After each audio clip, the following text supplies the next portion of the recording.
Walaupun Selat Hormuz tersekat, minyak Irak masih bergerak. Sebuah kapal tangki super yang membawa lebih 2 juta tong minyak mentah Irak telah melintasi dari Teluk menuju ke China, dikatakan mengikuti laluan yang diluluskan oleh Iran.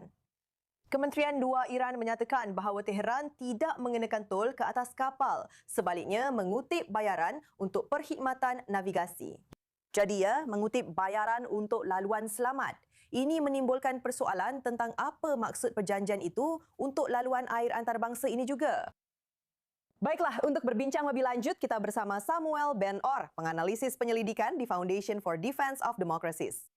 Samuel, jika Iran membenarkan kapal-kapal melalui dan menuju ke China, apakah insentif yang dimiliki oleh China untuk menekan Iran supaya membuka selat itu? Ini merupakan topik perbincangan utama semasa pertemuan Trump dan Xi awal bulan ini.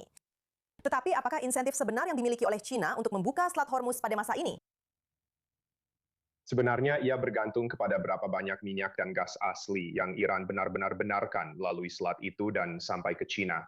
Setakat ini Anda telah menyebut tentang kapal tangki Irak yang telah melalui hari ini. Terdapat beberapa kapal lain dalam minggu lepas yang menuju ke China, tetapi jumlahnya masih jauh daripada kebebasan pergerakan penuh yang membolehkan China memperoleh peratusan besar minyak dan gas aslinya. Saya rasa kira-kira 30% daripada importnya melalui selat itu. Jadi ia sudah tentu belum kembali ke tahap sebelum perang atau sebelum penutupan. Jika Iran secara teknologinya mampu menapis semua kapal dengan tepat, hanya membenarkan kapal yang menuju ke China atau Pakistan atau negara sahabat mereka yang lain, maka itu akan menggagalkan insentif untuk China memberi tekanan kepada Iran, seperti yang Xi katakan beliau akan lakukan di sidang kemuncak itu. Masih belum pasti bagaimana tekanan itu akan kelihatan karena kita tidak dapat melihatnya. Apapun, itu bukan apa yang kita lihat sekarang. Jadi China masih mempunyai lebihan besar dalam pasaran impor minyak mereka, karena walaupun beberapa kapal telah dibenarkan untuk melalui di sana-sini, jumlahnya masih jauh daripada tahap sebelum perang. Baiklah Samuel, ada beberapa laporan menarik lain hari ini. Saluran Saudi Al Arabia melaporkan bahawa Iran bersedia untuk memindahkan sebahagian daripada simpanan uranium yang sangat diperkaya ke China dan sedang mencari jaminan daripada Beijing sebelum sebarang proses lanjut bagi sebarang perjanjian dengan Amerika Syarikat.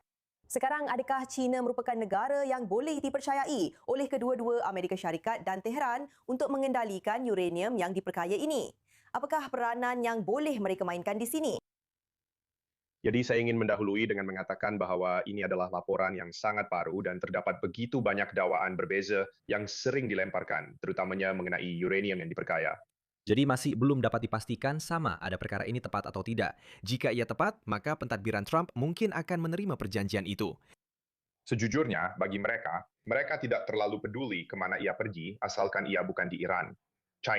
China sudah pun menjadi negara nuklear. Bukanlah mereka memberikan bahan nuklear ini kepada Cuba atau negara lain yang tidak memilikinya dan boleh menggunakannya untuk membangunkan senjata nuklear. Adakah China boleh dipercayai? Sudah tentu tidak. Tetapi mereka jauh lebih mudah diajak berunding berbanding Iran.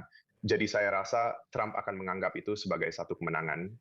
Akan sentiasa ada risiko jika hubungan antara ARSA dan China merosot ke tahap yang kita tidak pernah lihat dalam 20 tahun lepas atau semasa pentadbiran Trump. Maka mungkin ada bahaya mereka akan menghantar semula uranium yang diperkaya itu ke Iran. Dan China pasti akan menggunakan itu sebagai alat tawar-menawar. Tetapi dalam perjanjian semasa ini, saya rasa itu sesuatu yang Trump akan terima. Walaupun sudah tentu kita lebih suka uranium yang diperkaya itu dihantar ke ARSA atau negara sekutu. Adakah Iran cuba menggunakan konflik ini secara keseluruhan untuk memecahkan kesepakatan antara Amerika Syarikat dan China? Dan adakah ia berjaya setakat ini?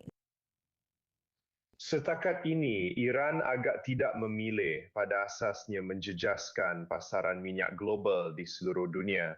Sebenarnya, Amerika Syarikat adalah salah satu negara yang lebih baik atau lebih bersedia untuk menangani perkara ini, hanya kerana kita tidak mengimport banyak minyak yang melalui Selat Hormuz. Dan ya, kenaikan harga minyak sebenarnya baik untuk beberapa syarikat minyak kita. Walaupun sudah tentu pengguna biasa di Amerika akan membayar harga lebih tinggi ketika mengisi minyak.